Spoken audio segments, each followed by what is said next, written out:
Welcome, collectors. We are for collectors for collectors. I am John, the 3D 80s kid, and you find yourself here with the August recap for the YouTube sports card community. I've got highlights, some pickups, and some of the stories that shape the narrative for the month of August in the card collecting community. So stick around. Welcome to For Collectors.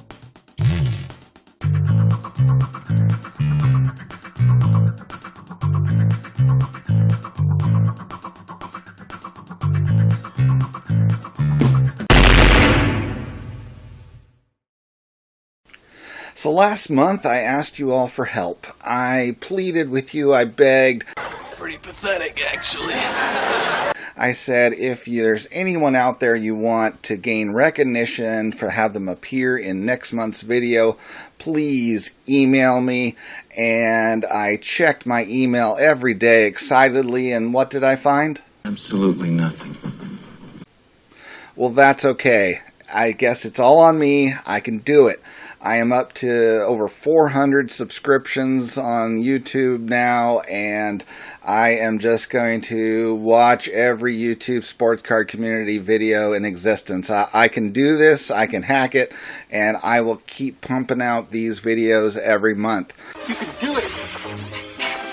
But, just in case, if you do want to provide any suggestions to me of what I should put out there, if you don't like what I'm putting out there and you've got your own suggestions, you still can email me. That's at forcollectors, F-O-U-R collectors at yahoo.com, and I'd love your input. You know you want to. I mean, this might be shameless self-promotion, but what the hell, it's my video, I'll do what I want. Damn straight. I am going to say one of the big highlights of the month was the Marathon Livestream event by this very channel. He's a preening self-promoter. And so I am here to give you a quick synopsis of that big event.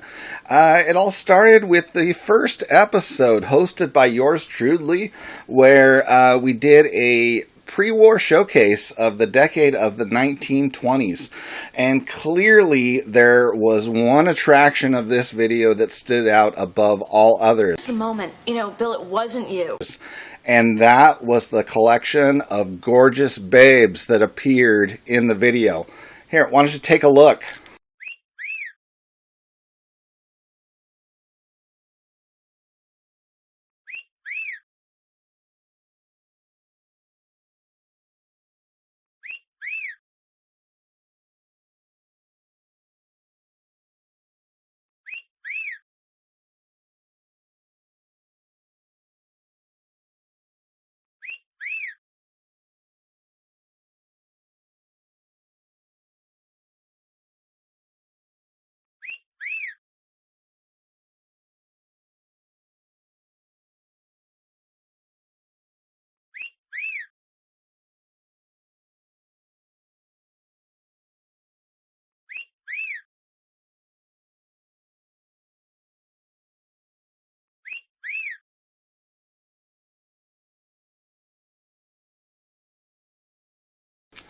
For hour 2, we had John, Wade Boggs fan, and Don's Field of Dreams cards with their regular program brought to us, very special, of Two Guys, One Hobby. And their special guest for that episode, Crackerjack Cards, is an amazing 15-year-old collector who impressed the hell out of these guys with his incredible knowledge and a good start to quite the pre-war card collection. So let's take a look at these highlights. A lot of vintage collectors, at least that I know, tend to, they may have, just like me, I don't have many cards earlier than 1948. A few T206s and I think a play ball of a somewhat common player. So it's very interesting, especially, again, as part of the younger generation, to say, yeah, I'm really focused and, I like the 1930s and older. And it sounds like you're already, steps ahead of me in terms of either having those cards in your collection or knowing more about them. So are there any pre-war cards, specifically either sets or cards that you have in your collection. Maybe you have a couple to show off that are some of your favorite. Here's a 33 Earl Averill. And here's one of the Gas House Gang members, Pepper Martin. There's Joe Cronin, another legendary Washington senator, later turned into another Washington senator, Hall of Famer, Goose Goslin. That was a great card. And then this is one of my favorite pre-war cards that I have, and that is a T205 Joe Tinker. Oh, that is nice. For hour 3, our very own Pepino Man hosted a Jeter-off with his good pal, Lou Rock TV. And while this thing got off to a bit of a rough start, and, it's part of the fun of doing live programming. Went about as well as it could have. Got themselves properly lubricated and everything went smoothly from there on out. And the big highlight for me was how they both showed why they truly are Jeter collectors like they are. So let's take a look at these highlights. Okay, now I'm doing it right. There we go. There we go. Just in time, it looks like. Talk about someone being late, bro. What's going on? Chilling, bro. Did you have a long night? Did you have a long night, Man, bro? I can barely hear. I don't know how to work this thing, man, because I can barely hear. It has like 2 separate volumes, but the other volume I can't control.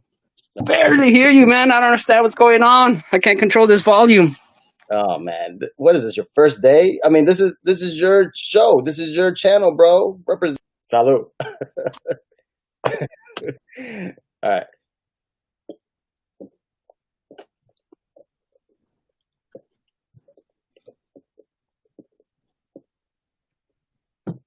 Oh, God, fuck. Man, you win, bro. That's just the start. Now another one for the heart. Oh man, my college days are over, bro. My brother would be so disappointed. How about this Upper Deck Lavero showcase? Tell me his eyes aren't so dreamy. What you say? What you say? I was mesmerized by those eyes. For hour number 4, we were graced with the presence of Dylan at Double D Vintage Sports Cards, as well as Adam at Splendid Sports Cards for a 4 collectors edition of their show, Turn Back the Clock, with also special guests of Shane, Shoebox Legends, and Hugo at Signs of the Pastime, and they were all discussing the importance of the number 4 in honor of our very channel.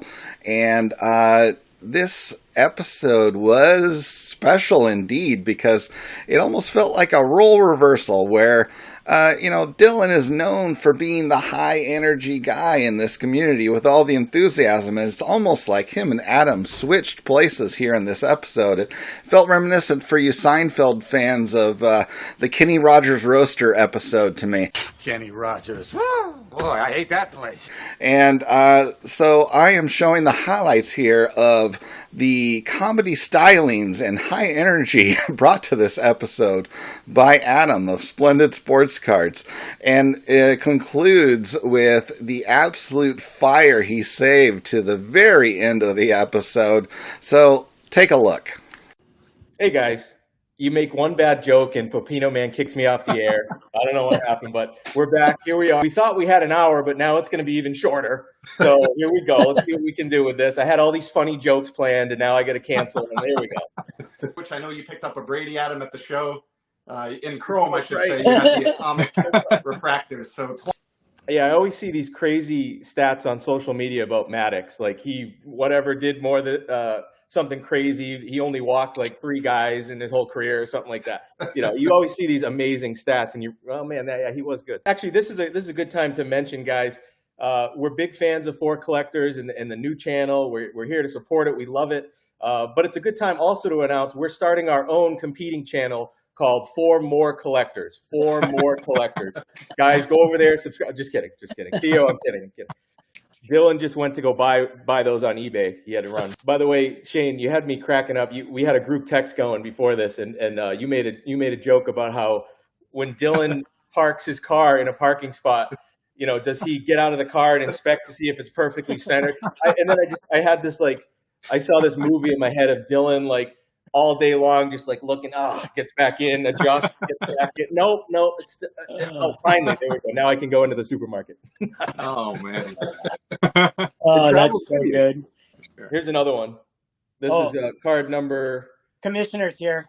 Oh, I guess we're done. All right. Right, show it. We want to see the last card. It was a decent card, but it's a Mickey Mantle autograph. Oh, just a mind-blowing card right there. Card number 4. Nice. God. Best greatest autograph of all time, right there. Pack pulled right there. Pack pulled. Oh yeah, nice. I love how you slow rolled that decent Mickey Mantle card. Yeah.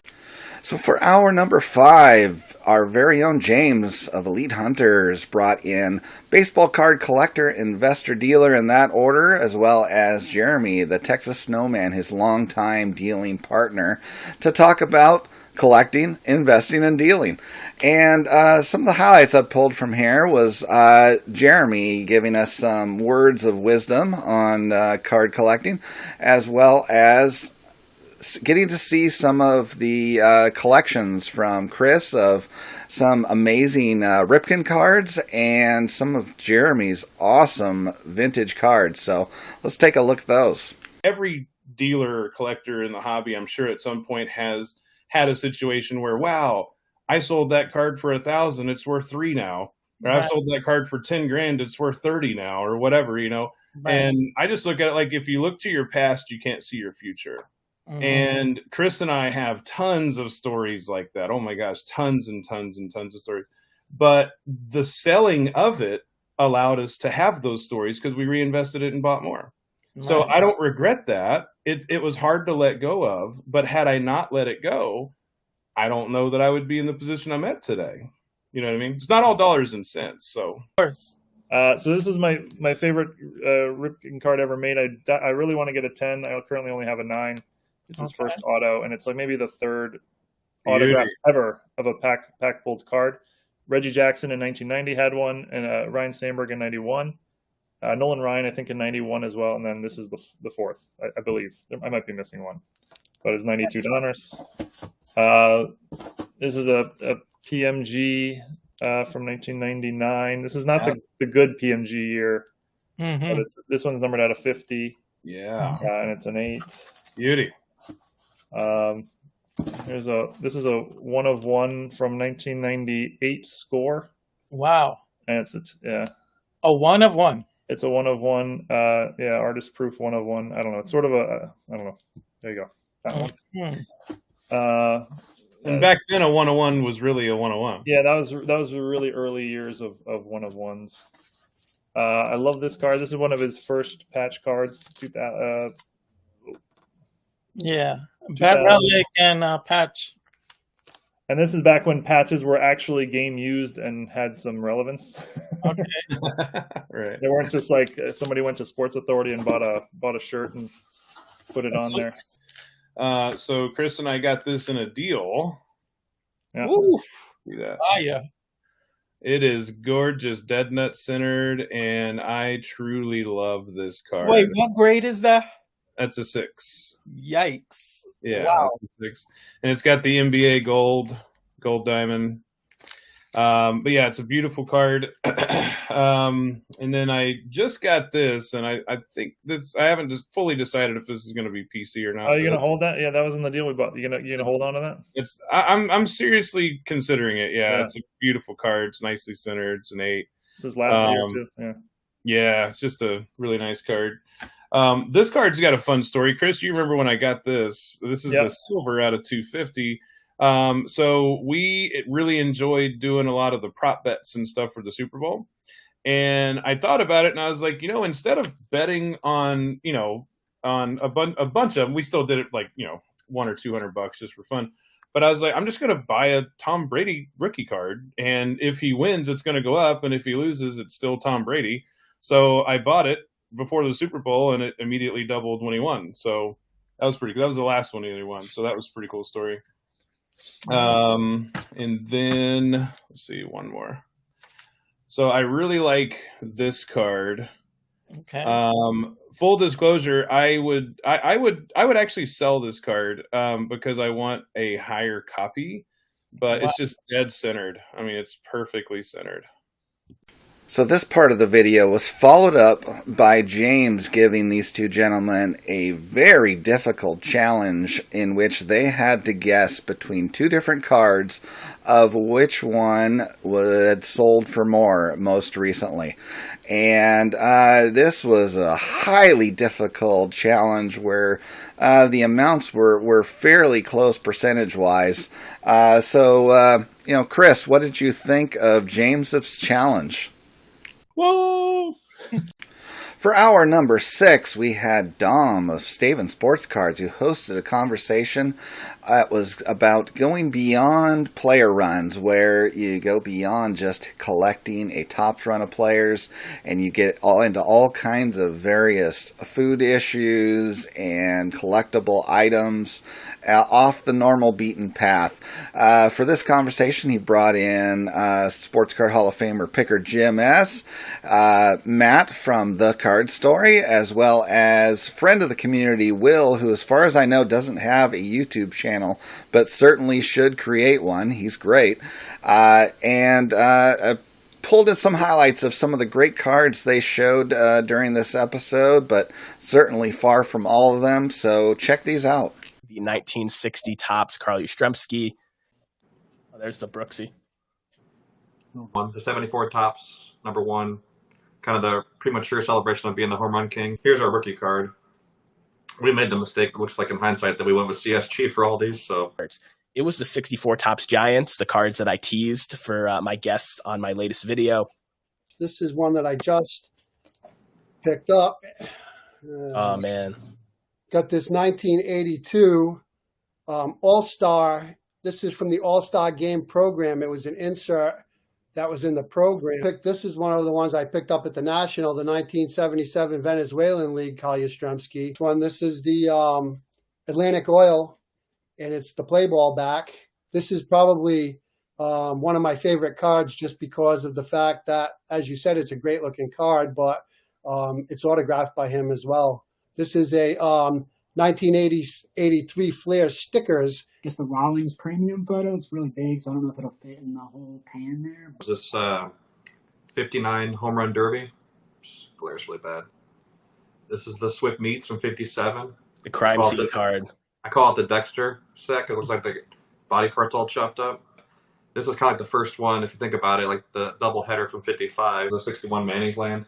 It's a pot 5. Though this is from the 70 Dayton Daily News newspaper. 54 Bazooka. Killebrews on there as well. For hour number 7, we had our TTM Extravaganza, hosted by Justin of Three Good Nerds. His guests were Zach's Collection, Adam's Card Closet, and Scott over at Reindeer Studios.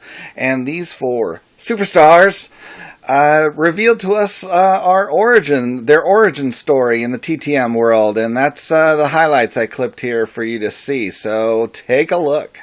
I was curious to know how you guys got into TTMing in the first place. Zach?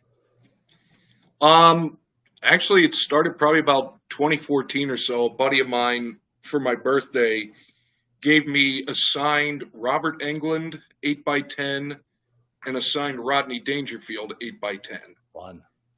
And I was like, where in the world did you get these? He's like, oh, I wrote to him through the mail and sent him photographs, and they signed them for me. I was like, how's this work? So he kind of broke everything down, and that's kind of when it hit me. And I've been doing it since probably about mid-2015 on. Pretty solid. Adam, how'd you get started? Well, I never knew anything kind of about it until I started doing YouTube or whatnot and watching YouTube. And I've seen a few channels doing it. And I said, man, that's cool. They're getting such and such Hall of Fame player back. Mm-hmm. And they sitting there telling me that they're free or $5 or $10. And 3 months, 6 months, a year probably went by. I said, just saying, man, that's cool. I should start. A couple of guys kept replying back, yeah, you should, Yeah. so forth. So I finally just jumped in the deep end of the pool and just sent a couple out, and 2 years later, still doing it. Scott, how did you get started? So my first one I think was in '91, and I believe I was reading a Beckett magazine, and it described how to send to the stadiums to try to get players. So this is my very first TTM. Oh, that's fun. And you got it slabbed? Yep. That's a great one to get, too. Nice. That's fun. So then I took like a 30-year hiatus. I got sucked into one of the card challenges that some of the TTM channels will do from time to time, where they'll send you a pack of cards, and then it's a contest between a bunch of different TTMers to see how many cards they can get back, and there's a point scale and things like that. Those are a ton of fun, too. Yeah, and then I totally got sucked in, and now I'm full on in it. I was doing it this week. I think I sent off about 50 this week. And for our final hour of the marathon event, we had Hall of Fame rookie card rankings from the years 1948 and 49, hosted by our very own Theo Clemente Collector. His guest for this episode, well, at least part of the time, was Mike Baseball Collector. And for the full amount, we had Chris from Missouri and Greg from Midlife Sports Cards.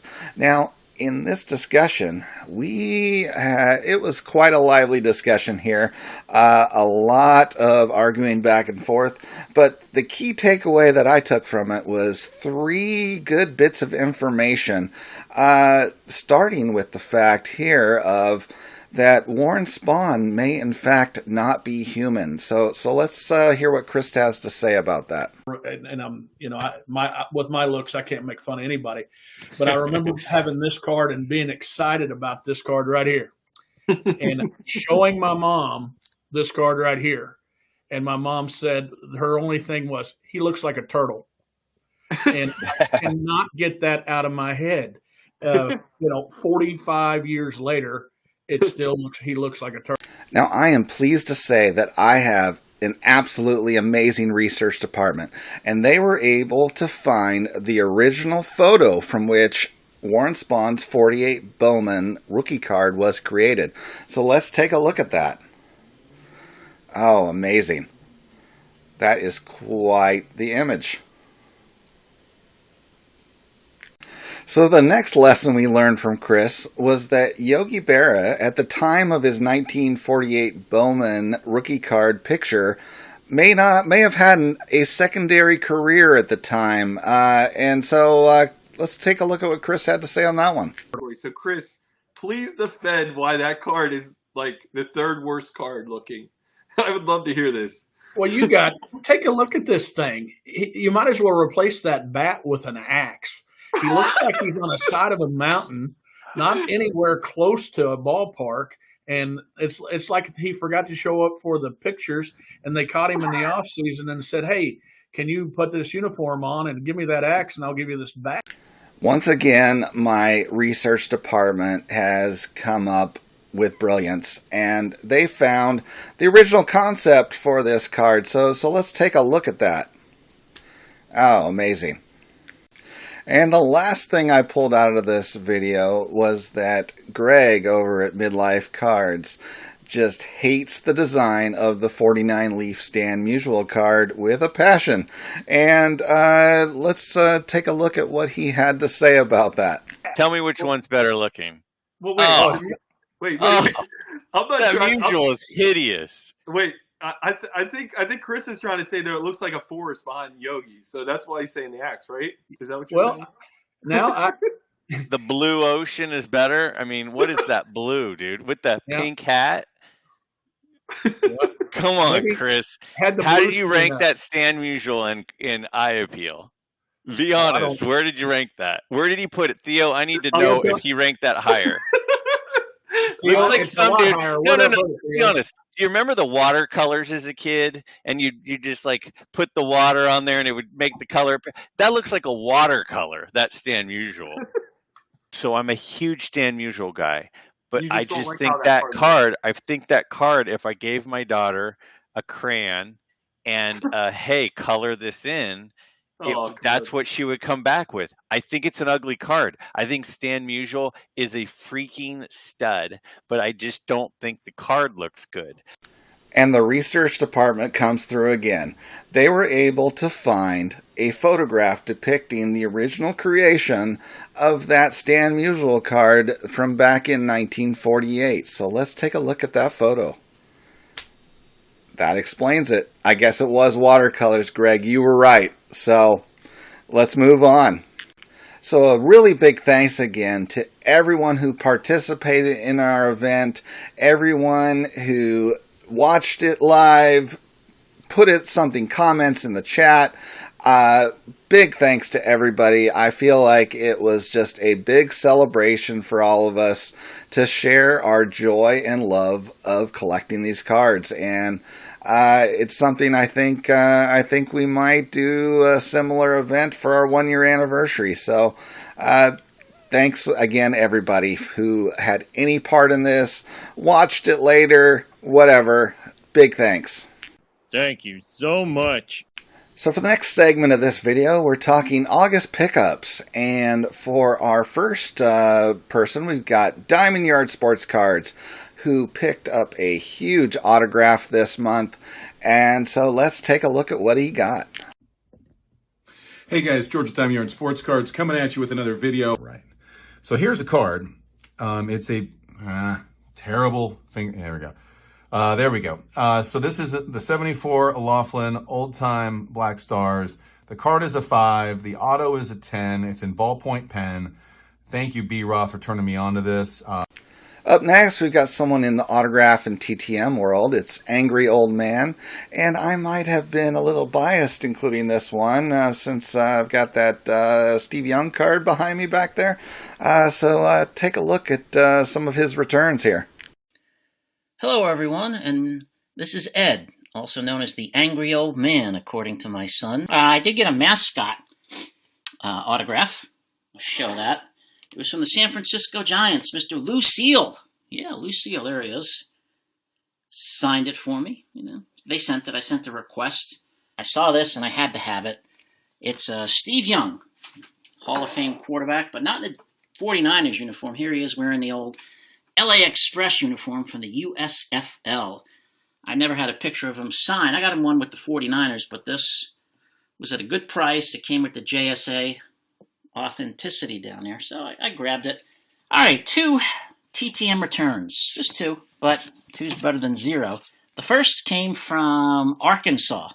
27 days, there was no fee, and that's former running back in both the USFL, NFL, and he did try a little bit in the Canadian League, but didn't last very long. And that is Gary Anderson signing the USFL card there. That was the original first set. And the second one played for the Tampa Bay Bandits in the USFL. And that's Mr. Dave Corzine. Signed the old Bulls card and then signed the Magic card. With a monster pickup in the pre-war space, we've got Return to Collecting, who picked up a card of, I would say, arguably the most legendary non-Hall of Famer in baseball history. Let's take a look at that one. Hey guys, welcome back to the channel. What we have here is a 1913 National Game. So my second card from this set now, in an excellent mint 6 PSA, Shoeless Joe Jackson. This is my first Shoeless Joe Jackson card, as I mentioned. Obviously my second National Game card, but I am super, super excited to have picked up a Playing Days Shoeless Joe Jackson card. This was on my list for a really long time. His prices of his cards have been going crazy. This one I was able to pick up at an auction at a much more reasonable price than I thought. I'm just super pumped to get it. It's a beautiful card. Good likeness of Jackson on there. There's the back of it, just like the other one. But yeah, super pumped to get this card. Coming up next, Dean Gerhart. Yeah, I collect it all. Who picked up a few 49 and 52 Bowman cards. So let's take a look at that vintage goodness. Hey guys, Dean Gerhart here, coming at you with another video. I just wanted to show you a quick little collection I'd picked up this week.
With these next pickups, I am reminded of the wisdom of Joe over at Four Soft Corners, who tells us regularly that every card can be a great card, even if it has 4 soft corners.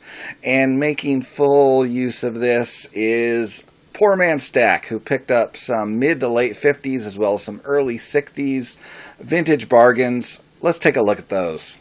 A small purchase. I purchased 2 of my 55s. I needed both of them. They're not in the best shape, but they're not terrible either. So happy to get them. They were $2 each. And weird, I grabbed a lot, and these are terrible cards, but they're just fillers. I was happy to get them just for fillers, and I was happy to get these. These are some better players. They might not be better cards, but the sticker price is not what he charges. And that's why I kind of went through and got all the cheaper, better cards. These have some, they had them something marked on the bottom of them. But Brooks Robinson, Stan, that was the highest one there, but still happy to get it. That's a good one for that price. Killebrew for that, and then some checklist and team cards. Up next, White Sox fan card collector made a really big pickup. You might even say it's giant. So let's take a look at that one. Welcome back, everybody, to another White Sox fan card collector mail day. Sandy Koufax is a player that I've admired ever since I've known about baseball, but especially since I read a biography that was written about him back about 20 years ago. Chasing Majors had some groovy pickups from the 70s, so let's check those out.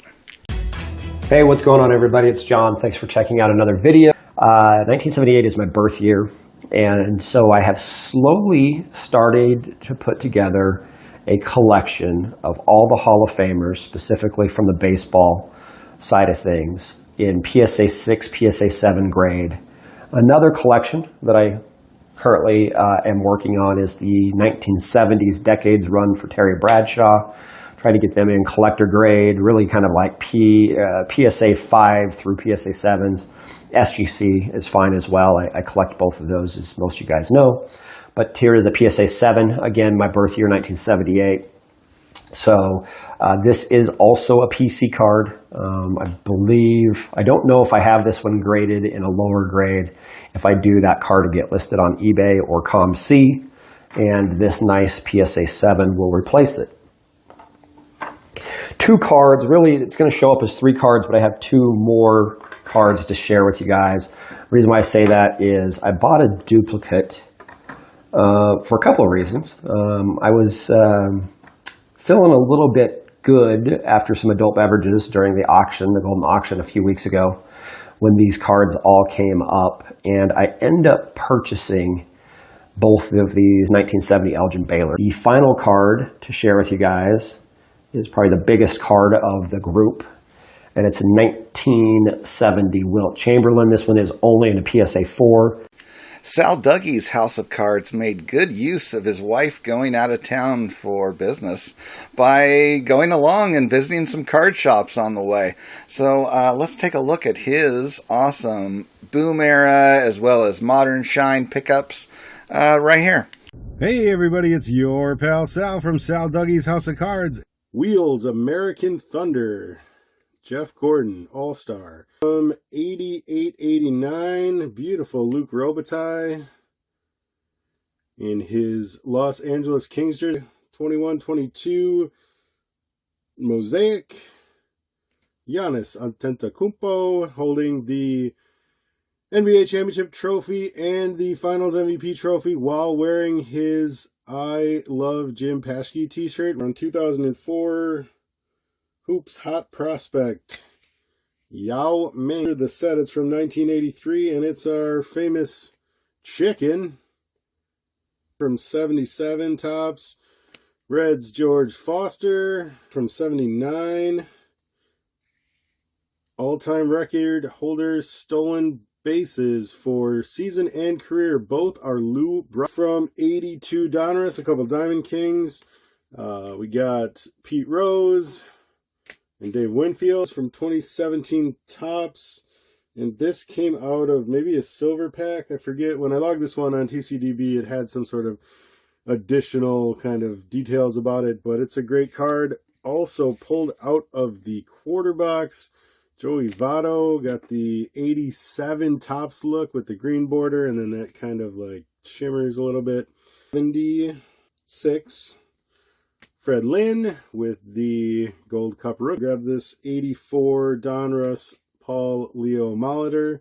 This great Jiffy Pop Robin Yount. These I think are from like 86. And then this last card, this is the one I would say I splurged a little bit, but I found it cheaper than any I could on eBay while I was there. So it's this 78 rookie shortstops, including Paul Molitor and Alan Trammell. So that is the Paul Molitor and Alan Trammell rookie. Big congratulations to Purple GT22, who picked up a very rare, immaculate Matt Ryan card that's a 1 out of 5 that he has been on the hunt for 8 years. So 8 years in the making for this video, so let's check that out.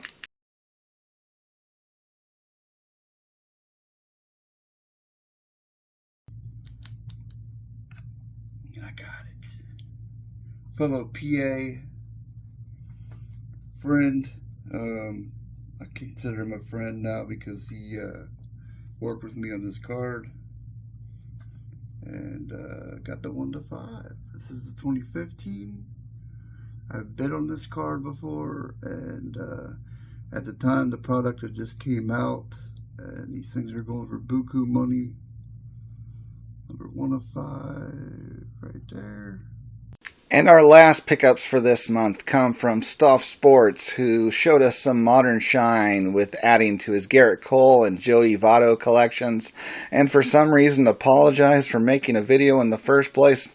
No apologies necessary, so let's check those out.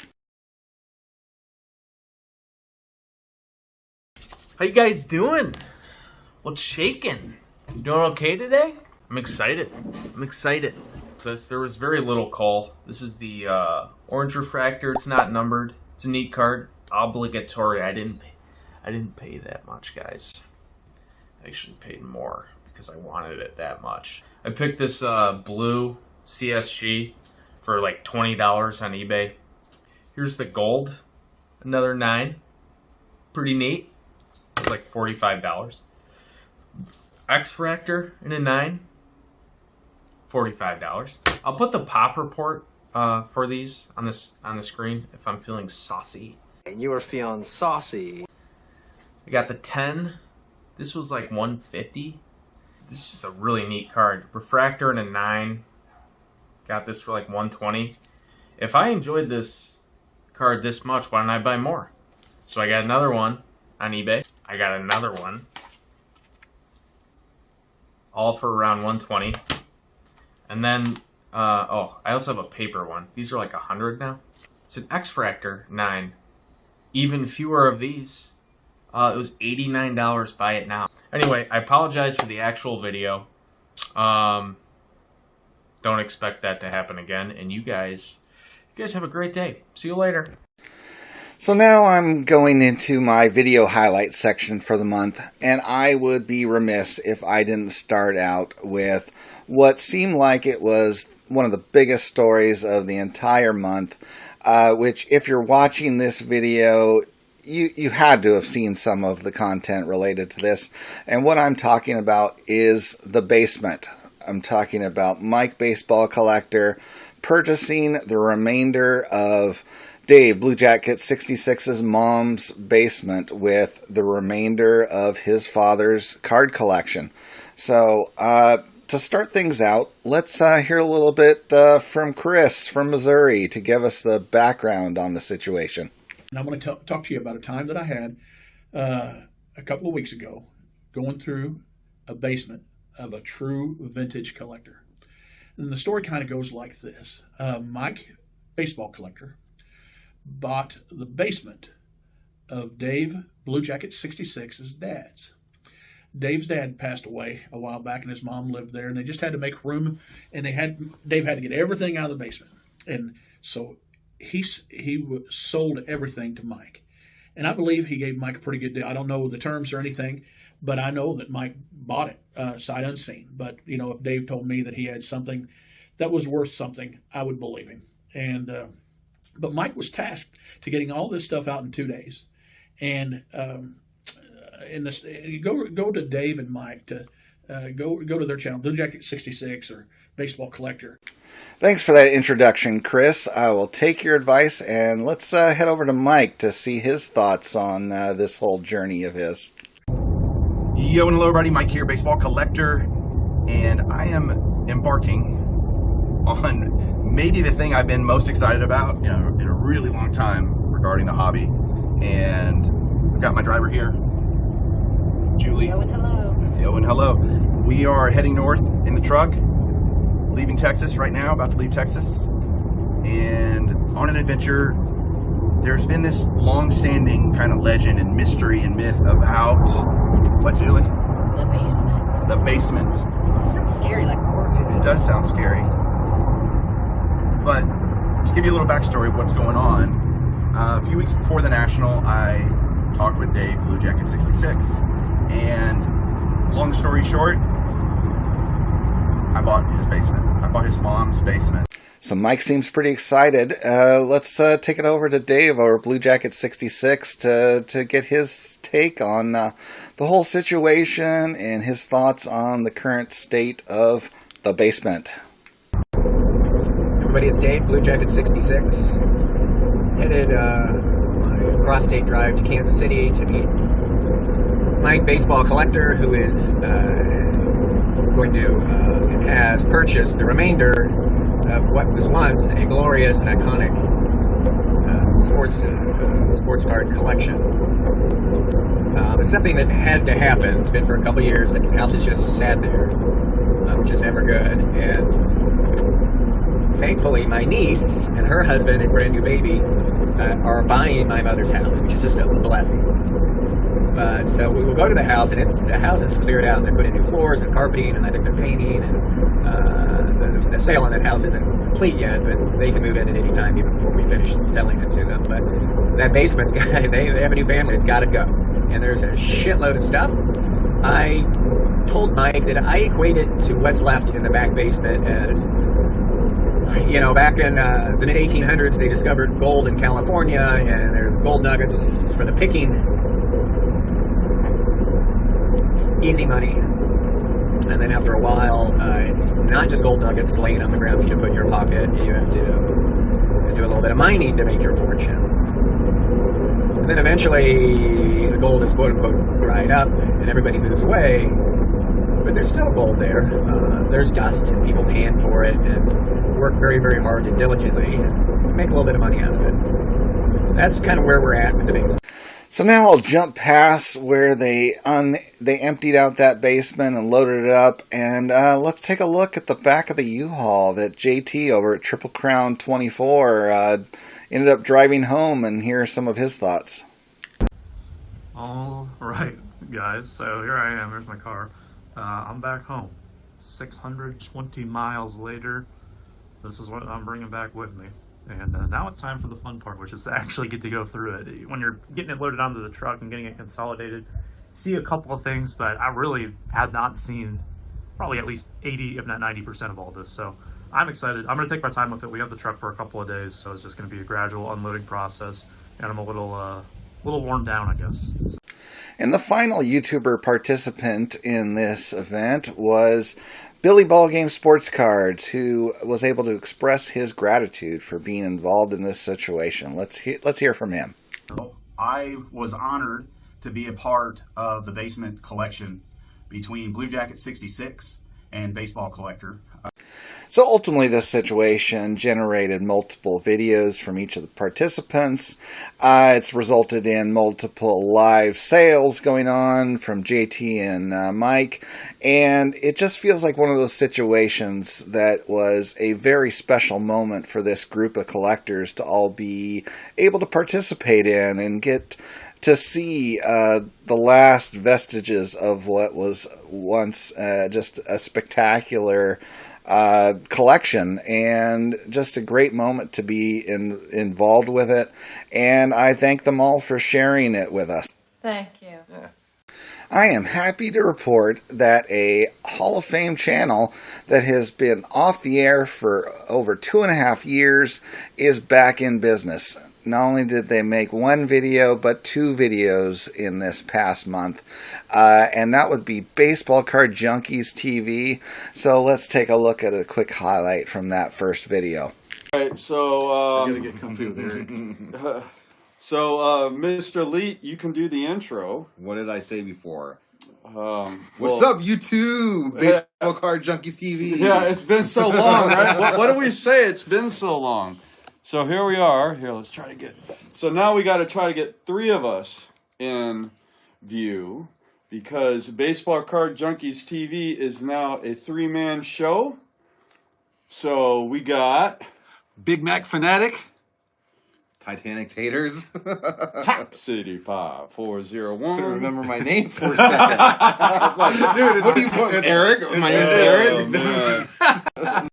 Up next is our very own Pepino Man, who risked his own health in order to entertain the YouTube sports card community, and all for an 89 Topps common card. Let's take a look. Yo, yo, yo, what is up, my fallopian tubers? Cesario from the barrio coming back at you with another video for your butt. So next, guys, we got one from, I kind of feel bad about it, from Shoebox Legends. Now let me explain why I kind of feel bad. He had sent me a care package, and I believe he had told me there was a Steve Jeltz in there. So I said, if it's the 89 Topps Steve Jeltz, I am jumping in the pool. You know, and I think my pool was clean back then, so it was doable, but I didn't get an 89 Topps Steve Jeltz. All right, but now my pool is green. I'm not jumping in there. You don't have to jump in the pool, but this card belongs with you anyways. And sure enough, it's the 89 Topps, rediscovered Topps, 89 Topps Steve Jeltz. Like, man, I want to jump in the pool, man, but look at that thing. I can't jump in that pool, man. And plus, I'm not prepared. You know, I'm not prepared to be jumping in the pool right now. So, I don't know what to tell you, Sean. I mean, Shane, I'm just not prepared to jump in the pool. And I think it's bad for my health, man. I don't know if that's a good idea. So, I mean, sorry, I'm not prepared to jump in the pool.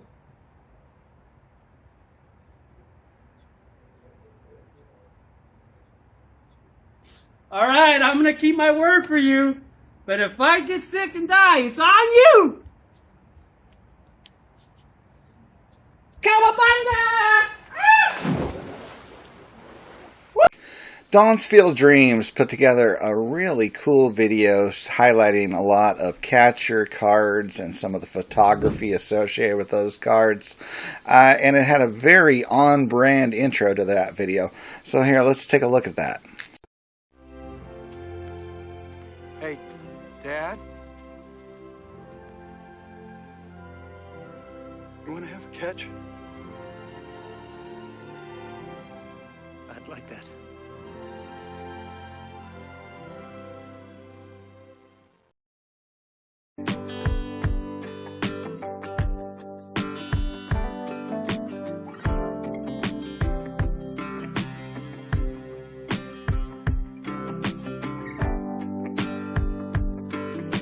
For my video of the month for the month of August, I have got The Battery, Carlisle Rude, who put together an awesome video doing a deep dive analysis on the photo on the front of a very famous vintage baseball card from 1956. And I'm not going to give away any spoilers here, but I'll give you the intro here to watch that video. If you want to see the full thing, which you really should, go subscribe to The Battery and check that out, because it was just a well-produced and put-together video. Really enjoyed it. So great job, Carlisle.